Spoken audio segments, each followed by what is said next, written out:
Hello everybody and welcome back to Road to Rust. Now today I am at my friend's car graveyard. I didn't even know that he had it, but this is a little bit of a car graveyard with a difference because pretty much everything I show you in this video is for sale. And if you're interested in buying anything, please make sure that you do contact me on Instagram, the link which I will put below.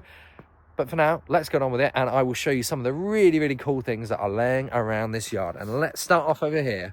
We have got a very nice Jaguar XJR. Now, I've got a feeling that the XJR eventually will become like driving a 50-year-old Jag is now. When this is 50 years old, I think you're going to pretty much feel just as lovely in this. Look at that.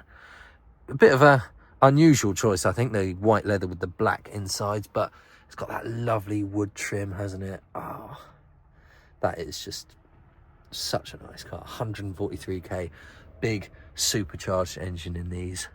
I really do like that. See, again, as I'm getting older, I'm appreciating these more, and it must just be my descent into old age. But that one, oh, I don't know. That's ticking a few boxes for me, I think. Now, moving on, we have got... Oh, hang on. Before I show you these dead Audis, take a look at this. Look at this V8 MG ZT. This still runs and drives. He's been driving it. I think he bought it just because his car broke down and he thought it'd be a laugh to drive around in it. But that is a beast. That car means business, doesn't it? Oh, that's a shame. But look at the front end. I love the front end of the V8. How nice is that? Now, in here, I was going to save it till last, but there is something very special. I'm going to show you now. Have a look at this. This is, I believe, it's BMW's earliest car that they sold in the UK. Just open this other door up here. I'll show you it properly. How nice is that? That was owned originally by BMW, and then a guy bought it and then decided he'd set up a BMW dealership off the back of it. And it stayed with him for quite a long time. And now it's had some light restoration, and that is also for sale. Look at that, 3.2 V8, what an absolutely lovely thing. And what I think is really strange about this is obviously we know BMWs as being these sort of sporty things, but how often, this is more of a Jag than a BMW. This is absolutely lovely, so comfy as well. And it smells absolutely delicious. It's got that lovely old car smell about it. I could actually just sit in here for the rest of the day and not film the video. I love these grab handles and the clock that's up there as well. How cool is that? Isn't that just brilliant? 86,000 miles. Oh, that will be genuine, won't it? Plenty of wood in here. Really lovely 50s car. Before BMW went all brash and ugly. Mind you, BMW still weren't above what my opinion is a bit of a questionable grille in these days. Yes, it does. It's got the weird face. That's still a lovely car. And it is quite reminiscent of a Jag, isn't it? Oh, what's that up there? Yes, that was it. After the guy had it, it went to auction. And I think it sold for roughly around that price as well. But of course, it is now for sale again. Right, so we'll shut that up and we will move on to have a look at some of the other cars. All just there. Got this rather nice V8 Jag XJ. Little bit crusty around there. But look, oh my God, it's got the wooden tables in the back. I absolutely love these. My next old classic, I think I'm going to have something that does that because I can't get enough of the old fancy wood, of which this car has in abundance. This is actually a Daimler, sorry. That will be the reason why. Oh, I absolutely love this. See, it's another one now that I want to make an offer on. Gonna have to have a chat with the bank manager about borrowing a mortgage for this. I want to buy everything here. Now, this is a sad one. So this is a crashed XM that came as I think it was free as part of a deal with something else. and we'll go and have a look what it came in conjunction with. But that's a shame, isn't it? XM Estate, pretty rare, but that's, yeah, oh God, I'm kind of glad that I didn't get involved with that. That's too far gone, isn't it? They've really bent that in there.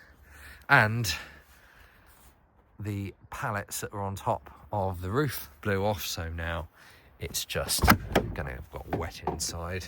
I think that's quite an early one as well. But yeah, that is a shame, seeing XM like that. What was that, 140k? That's exactly the kind of car that if it wasn't crashed, I would have saved. Wow, that shuts lovely. Oh, that's like a Mercedes. If you ever find an XM and it's not crashed and you're thinking about buying one, just buy one, do it. Save something old. Got a dead Discovery there in the bushes. Another dead Audi 80 here. In fact, I never see enough of these on the channel. Let's have a look in here. I quite like that steering wheel design, actually. These were sort of quite simple Audis, weren't they? And they were they the precursor to the A4? I think. What's the mileage? 1, 2, 3, 4. Oh, 7, 9, 8, something like that. Don't actually mind those, but yeah, as I'm informed, this one has had it. What else have we got over here? Let's have a look. This Morris 1000. He's got a few of these. Unfortunately, this one looks like it's a bit past its best, doesn't it? It's got the are they for side indicators? No, I don't know.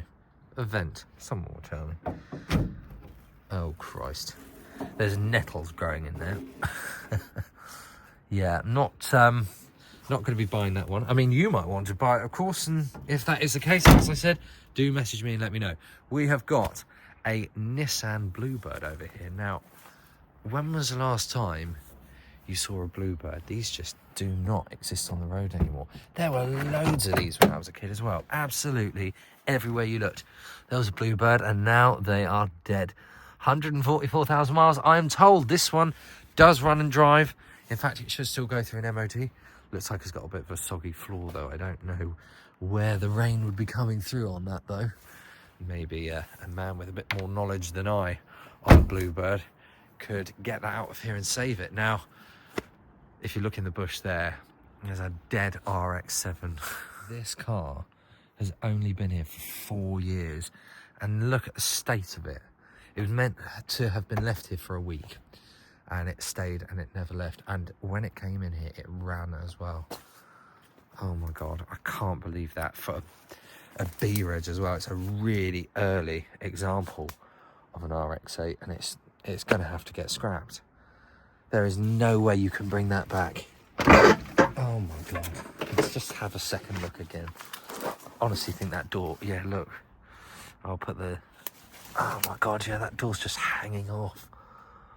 4 years. Honestly, I have never seen a car deteriorate so quickly in so little time. To put this into perspective, my red BX that I'm restoring had been in a field covered by bushes, and this is under a tree, for 20 years. And all I had to do was weld the back of it up. This has been here for 4, and it's just fallen to bits. That's honestly incredible. I've never seen a car decay at such a rate.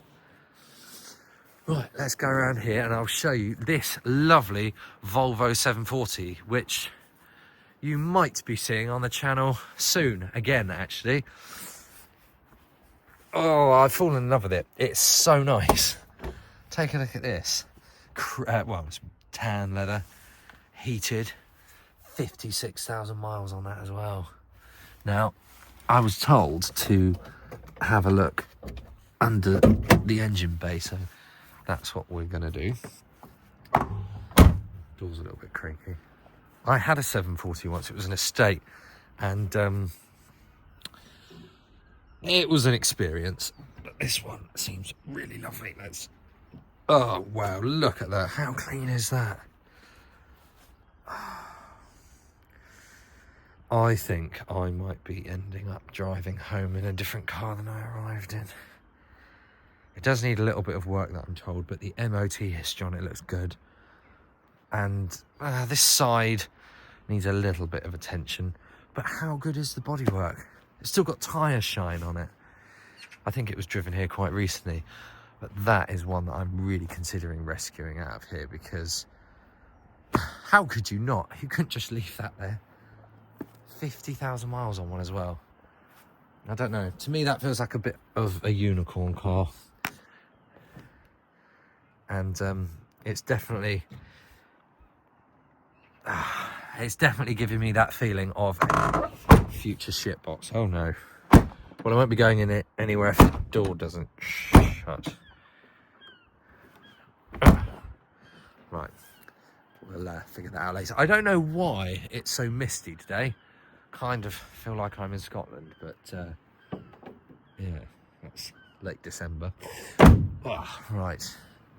Oh, I really don't like that. I don't want to leave that there. Let's try and sort that out.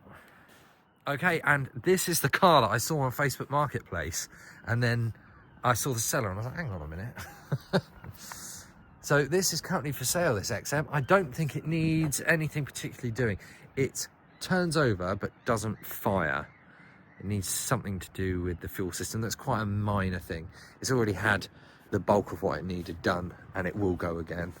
But how can you not want one of these? Such a cool, interesting car that we don't have enough of. I don't remember the last time I saw an XM on the road. I'd say, actually, I see more BXs these days on the road than XMs. This has got 103,000 miles on it, which is absolutely nothing for such a lovely car. Now, how can you resist these seats that are sitting there? Fantastic. Again, could spend all day in here. Does this work? Oh no, it needs a gas strut. Very common on those. Lovely though. Beautiful car. 5-speed manual. It's exactly everything you want. Love it.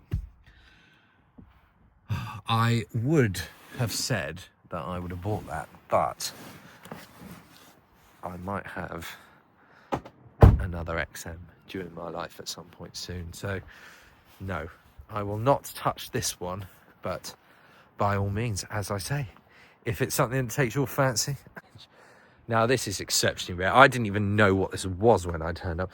This is a French imported Peugeot Automatique, Peugeot 604, and it's a super luxury limousine that, again, just did not know that was a thing, but it is really comfy. Now, the guy who owns it reckons it's comfier than the DS, which is not true, because nothing is. But it is nice. It smells of like I want to say like fuel, chemical something. I don't know, but it's still very nice.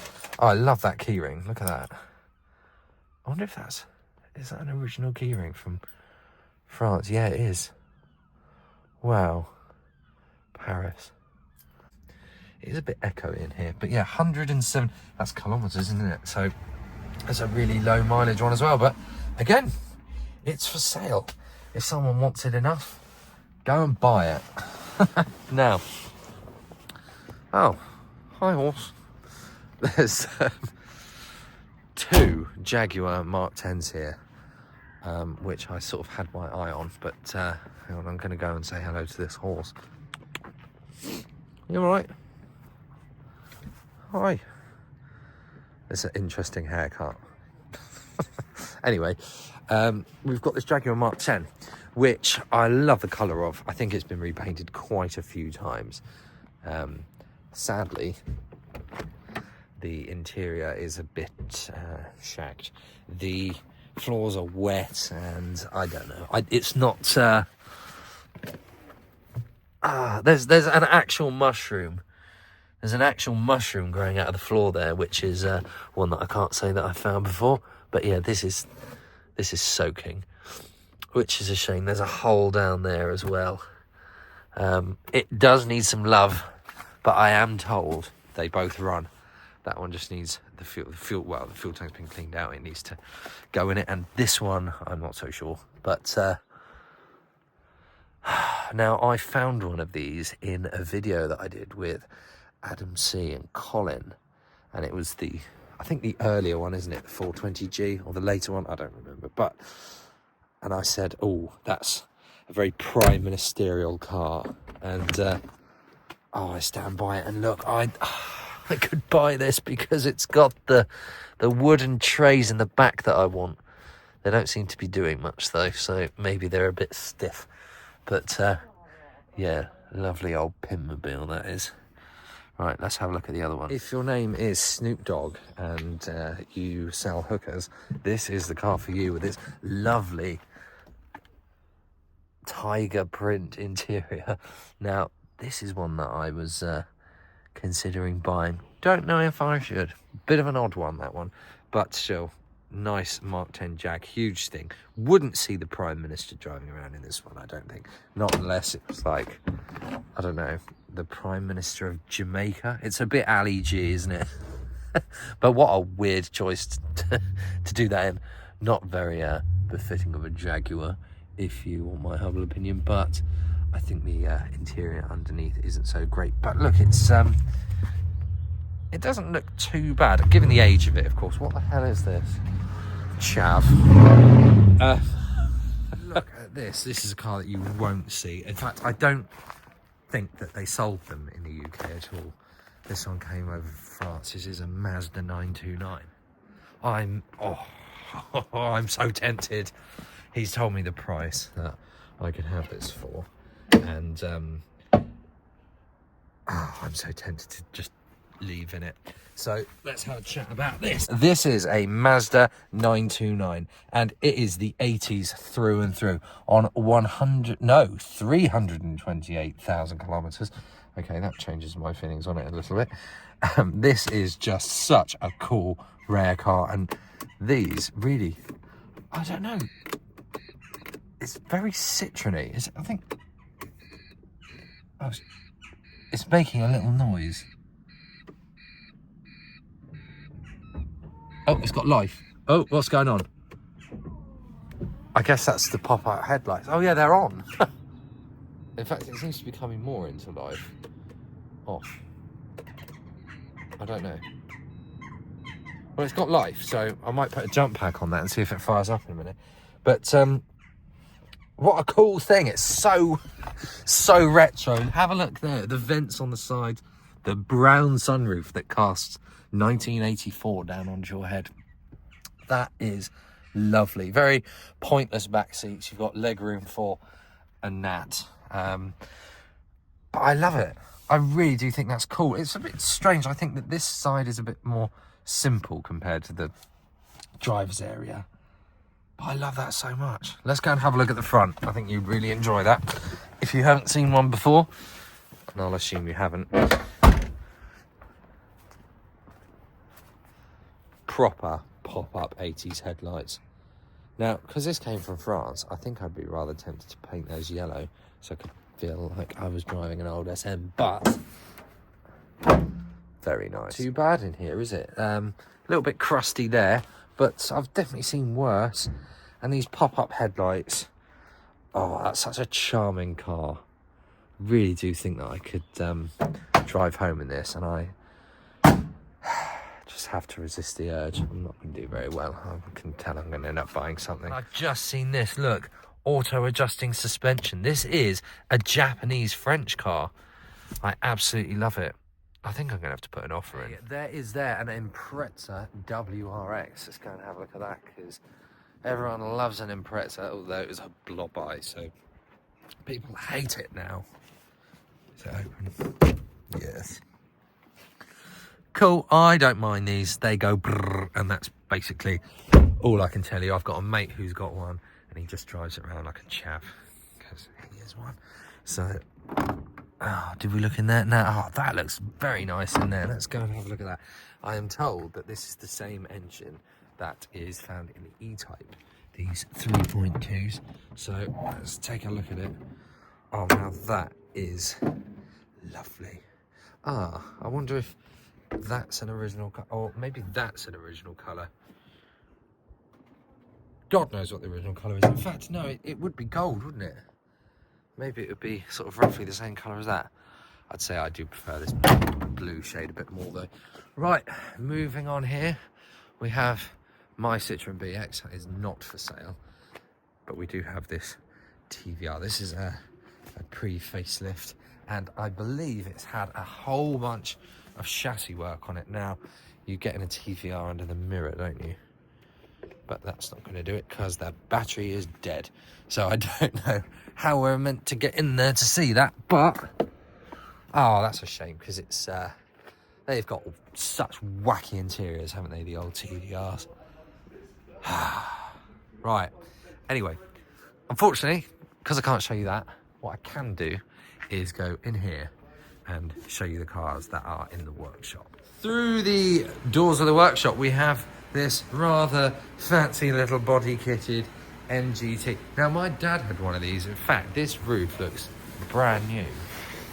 In fact, I'm going to say that probably is. Yeah, my dad had one of these, and oh Christ, it's from Scotland as well. I'll be MOT checking that and seeing how rotten it is. But yeah, he lent it to me, and I gave it back like 3 months later with 5,000 miles on, and he got really funny with me. He's like, how have you driven it so much? I'm like, this is daily driving, you know. Oh God, my dad watches my videos as well. He is still really upset about that. It was about 10 years ago, honestly, move on. We've got a max power Fiat, oh, I can't even tell, it's a Punto, isn't it? Yeah, Fiat Punto. They have been doing some work to it, and the boot just fell on my head. They've been doing some work to it. Now, this car was an actual max power car and came with 400 max power magazines, which are there. Honestly, I don't know why you would keep all of those, and then it's probably weighing the car down, you know. I mean, but look at the old max power babes from days gone by. They don't make them like that anymore because they're all fucking plastic lips. Right, Citroen CX, saving that till last now. I actually went and viewed this car. I was going to buy it, and I thought it was too far gone. I was advised not to buy it by my restoration man, who would have been the only person that would have been able to do any work on it, and he said no, which meant that I couldn't buy it. And then I found out that this little bugger went and bought it instead, and his plan is that he's just going to get it back on the road and drive it around. He's not going to do anything to the bodywork, I don't think, but it was in a really dingy barn, and yeah, I looked at it and it was a bit sort of, oh, don't bother going for that. But they are really cool, the CXs, so hopefully when I come here next time, that will be done. So obviously I know that I haven't showed you all of the cars here. I don't have time. There is not enough hours in the day. Although I could show you, just before we go, this Jaguar XJS V12. Now, if you've not seen the inside of XJS V12, they have an absolute labyrinth of pipes and things that no one knows what they do. It's quite interesting though, because some things share their parts with the Lamborghini Countach. So the distributor cap, for example, is like £200 if you buy a Lamborghini one, or you can buy a Jaguar one for about 30-40 quid. Don't understand why that is, but that's the whole Lamborghini thing, isn't it? You know, they share the lights, the indicator lights, with Murcielago and a Ford Focus. But yeah, if you buy them off Lamborghini, they're £200, and from Ford, they're like £2.50. But anyway, beautiful. This one's actually in really nice condition, so let's go and have a look inside. Now, these XJSs were very prone to the old tin worm, but yeah, it's freshly undersealed. So let's assume it was already rotten and they fixed it. But the mileage is nice, 84,000. It's an earlier one with the sort of barreled shaped dials in it. Really like that. Again, as I said, everything's for sale, so do let me know. So that is it from me this week. Thank you very much for watching the channel, and like I said, if you are interested in buying any of these cars, make sure that you head over to Instagram at Road to Rust and drop me a message, and I will see what I can do for you about sorting out a deal on something as fantastic as this beautiful Jaguar XJS. So again, thank you very much for watching, and I will see you again next week.